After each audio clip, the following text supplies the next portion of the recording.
In the mid-1960s, deep inside the reinforced chambers of the Soviet Ministry of Defense in Moscow, senior planners and decorated generals assembled to review intelligence footage from a distant, humid battlefield. The focus was Vietnam. On grainy black and white film, they watched strange American aircraft weaving above the jungle canopy. The Bell UH-1 Huey. These odd, insect-like machines skimmed over treetops, dropping troops into chaotic landing zones and pulling the wounded back out again. To the Soviet officers, veterans whose doctrines were shaped in the inferno of World War II, these helicopters looked like little more than airborne trucks. They were thinly armored, loud, mechanically delicate. A single burst from a heavy machine gun could rip one apart. A senior marshal of armored forces, his uniform weighed down by medals won at Kursk and Berlin, reportedly snorted in disdain. His reaction mirrored the attitude across the Soviet general staff. America's fascination with these flimsy craft was a strategic blunder, a waste of resources that should have been invested in real battlefield power, main battle tanks. In the Soviet worldview, military might was not measured in the sky. It was measured in steel. It was quantified in the tens of thousands of T-55s, T-62s, and the newest T-64s massed across Eastern Europe. Their war plan was straightforward, brutal, and, in their eyes, inevitable. If conflict erupted in Europe, this avalanche of armor would surge through the Fulda Gap, a tidal wave of tanks that would smash NATO's defenses and reach the Rhine in under a week. In their minds, nothing could stop it. Helicopters were a logistical novelty, a fragile support tool, certainly not a threat to armor. But this belief would become one of the most catastrophic misjudgments of the entire Cold War. They mocked the idea at first. Soon, the laughter would stop, replaced with shock. If hidden Cold War history and the technological battles behind it fascinate you, subscribe to Cold War Impact for more stories of stunning military breakthroughs. The foundation of Soviet military might rested on a single, terrifying principle: overwhelming mass. For decades, NATO analysts ran simulations late into the night, and every time the numbers produced the same grim conclusion. The Warsaw Pact possessed an enormous conventional advantage in Europe. At its height, the Soviets and their allies could field more than 50,000 tanks against NATO's roughly 19,000, nearly a 3-to-1 ratio, and in some areas as high as 5-to-1. This wasn't simply a stockpile of vehicles, it represented a doctrinal philosophy refined since the 1930s: deep battle. Developed before World War II and perfected during the fight against Germany, deep battle centered on massive armored formations smashing through a single point in enemy lines. Once the front was pierced, wave after wave of fresh tank armies would pour through, bypassing pockets of resistance and driving directly into the enemy's rear areas. Their goal was to encircle entire armies, seize command hubs, slice through supply lines, and trigger a complete systemic collapse before NATO could mobilize reserves. It was a doctrine built on shock, speed, and unbroken momentum, executed by a seemingly endless surge of tanks. Everything about the Soviet military was engineered for this mission. Their tanks were simple to produce in vast numbers, with low profiles and hard-hitting guns. Their artillery was infamous for its devastating barrages, designed to pulverize defensive lines before the armor rolled forward. Their troops were conscripts, trained for one task: a fast, brutal offensive. The central plains of Europe, especially the Fulda Gap in Germany, were seen as ideal terrain for this strategy, a direct highway for Soviet armor. NATO faced a brutal truth: it could never match the USSR tank for tank. Producing and maintaining a comparable armored force was economically impossible for Western democracies. For years, NATO's only answer was tactical nuclear weapons. The plan, in its simplest form, was to hold the line as long as possible, and then, the moment Soviet tanks were about to break through, unleash battlefield nuclear strikes to stop them. It was a horrifying strategy, one that could turn a conventional conflict into global nuclear disaster. Both sides knew this. The Americans, in particular, desperately sought another option. They needed a way for a smaller, outnumbered force to cripple Soviet armored divisions without resorting to nuclear fire. They needed a force multiplier, a tactic or technology that could allow a small, agile force to tear apart massive armored waves. They examined their own tanks, the M58 and M60, solid machines but too few. They considered infantry anti-tank weapons, improving but still requiring dangerously close engagement ranges. The solution they needed wasn't on the ground. It was in the air. The idea did not emerge fully formed. It evolved out of the mud and chaos of Vietnam. In the early 1960s, the U.S. Army deployed the UH-1 Huey in significant numbers. Its main mission was troop transport, air assault. For the first time in history, an entire infantry company could leap over impossible terrain and be inserted directly into battle. This revolutionary concept, air mobility, exposed an immediate vulnerability. As these helicopters descended into landing zones, they were slow, exposed, and ideal targets for enemy fire. They needed protection. The first solution was improvised and crude. Mechanics and armorers in the field began bolting machine guns and unguided rocket pods onto standard Huey transports. These makeshift gunships flew alongside the troop carriers, blasting suppressive fire to keep the enemy's guns down during landings and takeoffs. They were not envisioned as tank killers, they were flying bodyguards, but the underlying principle had been discovered. A helicopter could be a deadly weapons platform, and the results were unmistakable. These improvised gunships, armed with rockets and machine guns, gave infantry commanders immediate, precise air support, faster and more responsive than traditional fixed-wing aircraft. The U.S. Army quickly formalized what had begun as field improvisation, creating purpose-built armed escort helicopters. But the true revolution, the one that would eventually shake Soviet confidence to its core, arrived with the introduction of a new weapon, the anti-tank guided missile, or ATGM. When engineers combined the maneuverability of a helicopter with the surgical precision of a guided missile, the modern attack helicopter emerged. This was a machine built for one mission: to stalk and destroy tanks from positions where the enemy could not effectively respond. It was the direct counter to the Soviet Union's greatest battlefield advantage, and soon it would be tested in combat. Soviet strategists, focused almost exclusively on their enormous tank armies, were about to discover that the fundamentals of ground warfare had shifted beneath their feet. October 6, 1973, Sinai Peninsula. For the tank crews of Egypt's Third Army, the moment felt triumphant. They had crossed the Suez Canal, smashed the supposedly impenetrable Bar-Lev line, and were surging deep into the desert. Their Soviet-built T-55s and T-62s advanced in classic formation, a steel wave rolling across the sand under the scorching sun.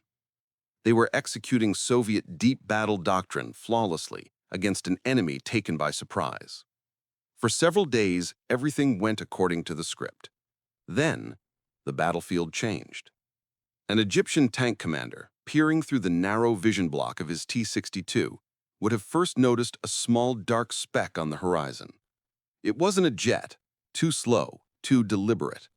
It was an Israeli AH-1 Cobra, a helicopter refined by the Americans in Vietnam and supplied to Israel. To the Egyptians, it looked fragile, like the transport helicopters they had seen before. They aimed their machine gun and waited for it to close the distance, but it didn't. The Cobra remained hovering just outside the effective range of the tank's weapons. Then, without warning, the tank beside him erupted in a massive explosion. Its turret, several tons of steel, launched into the air, and spun violently before slamming back into the sand. Before he could process what he was witnessing, another tank in his platoon burst into flames, then a third. The source of this destruction was a small white streak cutting across the sky, the BGM-71 tow missile fired from the Cobra.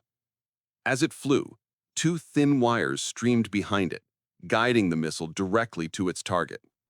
For the tank crews, the experience was horrifying. They were being hunted by an enemy beyond their reach, struck down by weapons they could not detect or counter. Panic swept through their formations.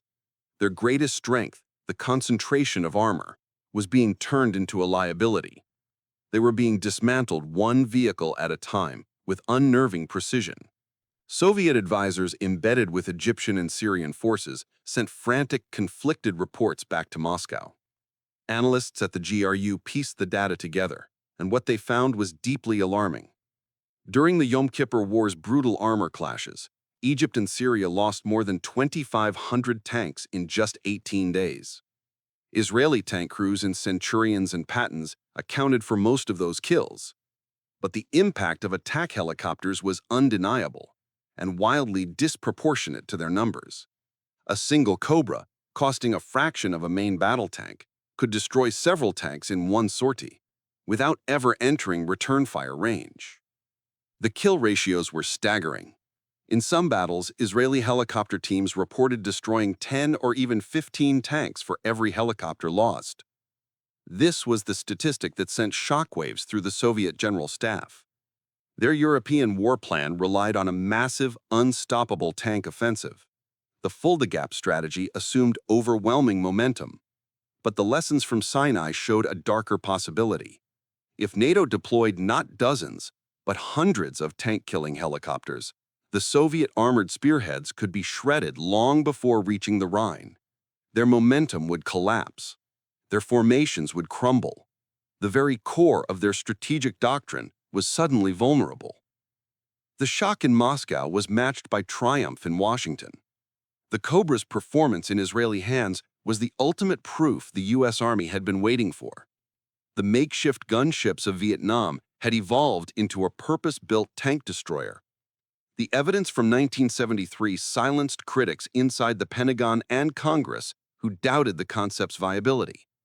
The result was an immediate surge in the Army's Advanced Attack Helicopter program. This new aircraft would not be a modified transport helicopter. It would be engineered from the ground up for one role: surviving and destroying tanks in high-intensity European combat. It needed speed, armor, night fighting capability, bad weather performance, and an arsenal of next-generation fire-and-forget missiles. The Sinai battles had validated the theory. Now the Americans were preparing to turn that theory into a full-scale industrial weapon system designed specifically to dismantle the Soviet war machine. What began as isolated encounters in the desert was now evolving into a technological arms race, and the Soviets were already dangerously behind. The lessons from Sinai were not merely analyzed in Washington and Moscow. They were weaponized. The attack helicopter was no longer viewed as a support asset. For NATO, it became the central element of a new defensive doctrine intended to break the spine of any Warsaw Pact invasion. This doctrine, active defense, was created as the direct counter to Soviet deep battle. NATO analysts understood they could never build a continuous fortified line across the Iron Curtain. The front was too long, and their manpower too limited. Instead, active defense called for a flexible, mobile defensive network in depth. Light forward units would detect and slow the Soviet advance, channeling armored columns into pre-chosen kill zones. And waiting inside those kill zones would be the helicopters. Throughout the late 1970s and 1980s, this doctrine was drilled into every NATO soldier. New air cavalry and attack helicopter regiments were stationed across West Germany. Pilots logged thousands of hours training in the exact hills, valleys, and forests where the real war would unfold. They perfected nap of the earth flying, hiding behind terrain features to evade detection. They mastered pop-up attacks, briefly rising above cover to acquire and fire on targets, then immediately dropping back behind ridge lines before the enemy could respond. It was a deadly game of hide and seek. And in this game, the helicopters had all the advantages. Soviet intelligence watched NATO's evolution with mounting dread. GRU officers and satellite imagery analysts pieced together a disturbing pattern. During the annual Reforger exercises, NATO's full-scale rehearsal for World War III, Soviet observers witnessed mock engagements where entire battalions of American M1 Abrams tanks were declared destroyed within minutes by coordinated helicopter attacks. What shook them most wasn't the destruction. It was the orchestration. These helicopters weren't roaming independently in search of targets. They were operating as part of an integrated, highly synchronized combat network. They received real-time targeting data from ground observers, J-STAR surveillance aircraft, and reconnaissance helicopters. This wasn't a swarm of gunships. It was a coherent, precision-engineered killing system. Soviet doctrine depended on speed and overwhelming mass, but NATO was systematically building a method to carve that mass apart, accurately, efficiently, and from a safe distance. The tension surged dramatically in 1986, the year the U.S. Army deployed its new advanced attack helicopter to Europe. It was the kind of machine Soviet tank commanders dreaded in their worst dreams, the AH-64 Apache. The Apache represented a generational leap beyond the Cobra. It was a heavily armored, twin-engine monster built to survive in a battlefield filled with anti-aircraft threats. But what truly terrified Moscow were its onboard systems. Its target acquisition and designation site, TADS, allowed the gunner to detect and engage enemy vehicles from miles away, day or night, in any weather conditions. Soviet doctrine often relied on moving tank formations under the cover of darkness or storms to conceal their advance. The Apache made that tactic useless. Its crews owned the night. Most frightening of all was its primary weapon, the AGM-114 Hellfire missile. Unlike the wire-guided tow, the Hellfire used semi-active laser guidance. A gunner in the Apache, or even a forward observer on the ground, could designate a target with an invisible laser beam. Once launched, the missile guided itself autonomously toward the illuminated point. This meant an Apache could rise briefly above a ridge, fire, and immediately duck back into cover while the missile flew on. It could engage multiple targets in rapid succession. For a Soviet tank commander, the first indication of an attack would be a blinding explosion obliterating the tank next to him. The Apache quickly became more than a weapons platform. It became a symbol. Its predatory insect-like silhouette embodied America's technological answer to Soviet armored mass. For the thousands of conscripts in T-72s and T-80 tanks across Eastern Europe, the Apache was a nightmare waiting beyond the next rise. It represented a type of warfare their training and equipment were utterly unprepared to face. The psychological pressure of this one system began to eat away at the very foundations of Soviet military confidence.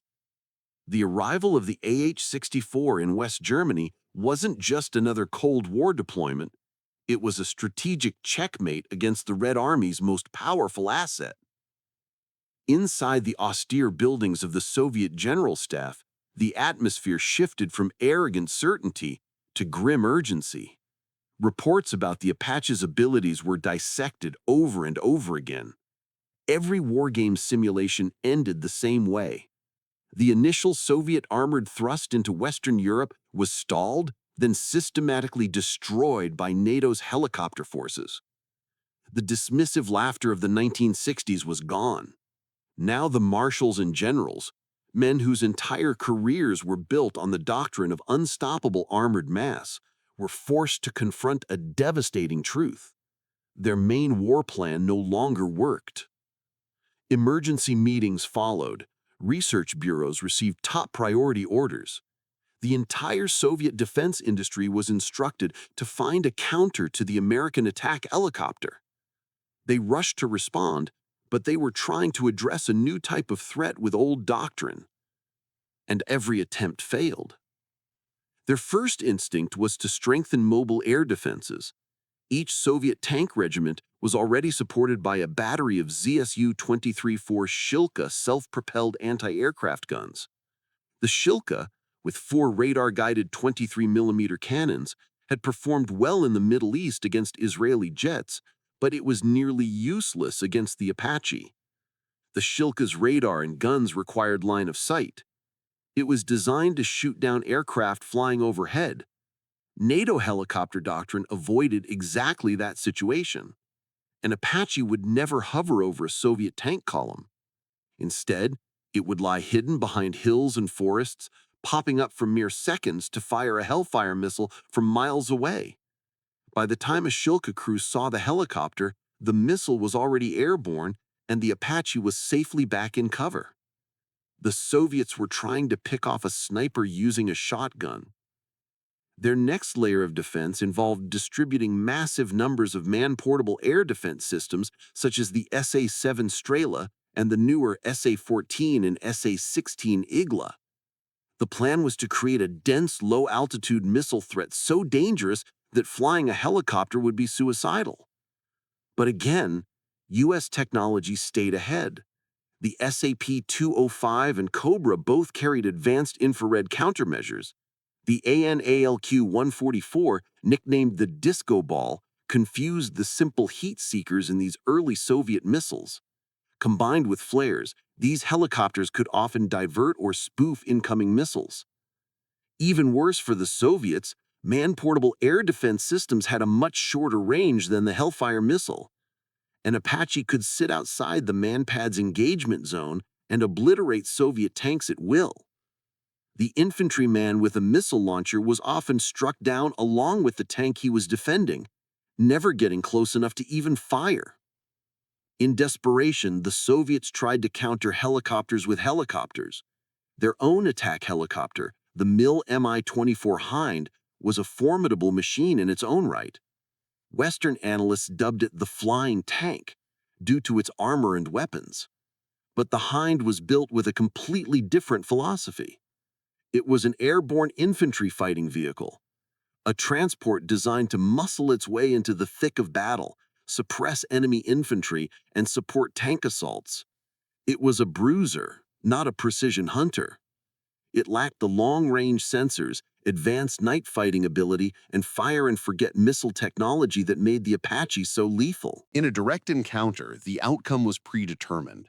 The Apache would detect the Hind from miles away, launch a Hellfire, and destroy it long before the Hind's crew even realized they were being targeted.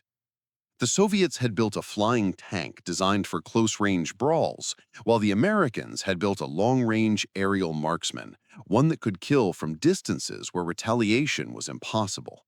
This sequence of failed countermeasures had a crushing effect on the morale of the soldiers who would actually face such a war. A former Soviet T-80 company commander later wrote in his memoirs about the overwhelming sense of powerlessness. "We were told our tanks were the best in the world," he recalled, "but from intelligence briefings and rumors, we knew about the American Apache. We knew it could see us at night when we couldn't see it. We knew it could destroy us from distances where we had no way to shoot back. We practiced firing our cannons blindly into forests and tree lines, hoping to hit what we could not see. It was pointless.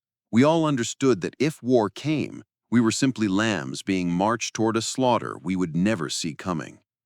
The Soviet military's inability to produce an effective response to the American attack helicopter was not just a tactical setback, it revealed a deeper structural decay. The Apache was not merely a piece of hardware, it represented an entire ecosystem of innovation that the rigid, centrally planned Soviet system could no longer match. It demanded advanced microelectronics, complex software, state-of-the-art material science, and a level of systems integration that Soviet industry, sclerotic, underfunded, and technologically strained, could not replicate. Soviet engineers could still build tanks and artillery that were rugged and lethal, but they were rapidly falling behind in the emerging world of information-centric warfare. Attempting to even approximate the Apache's capabilities would have required astronomical financial investments, money the collapsing Soviet civilian economy did not have. And helicopter technology was only one front in a growing list of areas where the United States was pulling decisively ahead. Stealth aircraft, precision-guided munitions, missile defense, and more. Each new American breakthrough forced the Kremlin into a ruinous spending race it could not win. The dread of the Apache at the Fulda Gap became one of the accelerants behind the Soviet Union's economic and political unraveling. The helicopter was no longer just a weapon. It symbolized a technological divide that had expanded into a gulf. The Cold War did not end with a single dramatic battle. It ended with the collapse of a system. And while the Berlin Wall fell in 1989, a different kind of collapse was unfolding in the minds of Soviet generals long before that. For decades, the outcome of a hypothetical armored showdown in Europe remained speculative. Then in 1991, the world saw the real-world demonstration, not in Germany, but in Kuwait and Iraq, not against Soviet troops, but against Saddam Hussein's army, an army structured, trained, and equipped almost exactly along Soviet lines. Iraq fielded thousands of Soviet-designed T-72 tanks, the same backbone vehicles that Soviet marshals expected to lead the Warsaw Pact's offensive into Western Europe. Their doctrine was Soviet. Their formations were Soviet. On the night of February 26, 1991, as Operation Desert Storm raged, a massive column of Iraqi armor retreated north from Kuwait City along Highway 80. They were exposed in perfect killing ground. What followed wasn't a battle, it was an annihilation. A wave of U.S. Army Apaches descended on the trapped columns. For the Iraqi crews, the nightmare Soviet soldiers had feared became reality. Through their night vision systems, American gunners saw the desert glowing with the heat signatures of countless tank engines. They weren't fighting opponents. They were picking targets off a screen. Hellfire missiles streaked through the darkness. T-72s detonated in blinding bursts of flame, their turrets hurled skyward by catastrophic ammunition explosions. One after another, the tanks were dissected with clinical precision. By sunrise, Highway 80 had transformed into a smoldering junkyard of twisted steel. The world would soon know it as the Highway of Death. The demonstration was brutal and absolute. The theory had become fact. In the end, the American attack helicopter never had to destroy a single Soviet tank in combat. It didn't need to. Its true victory had been won long before Desert Storm. Its triumph was psychological. The Apache was a weapon so perfectly designed to exploit the single greatest vulnerability of the Soviet war machine that it rendered the core Soviet offensive strategy obsolete before it ever left the drawing board. It forced a generation of Soviet generals to look at their maps of Europe and accept that their unstoppable armored tidal wave would never reach the Rhine. It would be shattered and burned in the fields of Germany by an enemy they could neither see nor strike. The laughter that once echoed through the halls of Soviet command had faded long ago. In its place remained a silent, grim acknowledgement of defeat.